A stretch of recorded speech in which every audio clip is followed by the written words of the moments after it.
လုံးမင်္ဂလာပါရှင်ဒီသုဒ္ဓဓမ္မ diploma level 1 2 3စာအုပ်လေးလှူခံလို့ရပါတယ်ရှင် level 1ကဒီမှာ15အုပ်ရှိတယ် level 2က10အုပ် level 3လည်း10အုပ်လောက်ထားပါတယ်ရှင်လှူခံမဲ့လူတွေအနေနဲ့420ခွန်1 6နဲ့ချစ်ကိုဘိုင်ဘာတော့၎င်းဖုံးဆက်၍တော့၎င်းနာမည်စင်းလေးနဲ့ပေးထားပါရှင်လာယူပေးပါဘာလို့ဆိုပို့ပေးဖို့ကြတော့အများနဲ့ဆိုတော့လေအစမပြေလို့ပါရှင်လာယူပေးပါနော်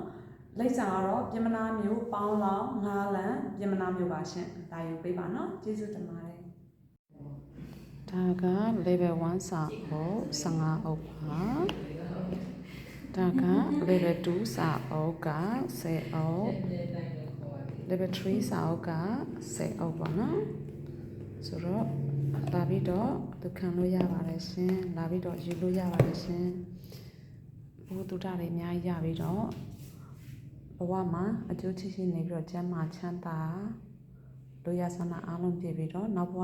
တွေမှာလည်းကောင်းမွန်တဲ့ဘဝတွေရကြပါစေရှင်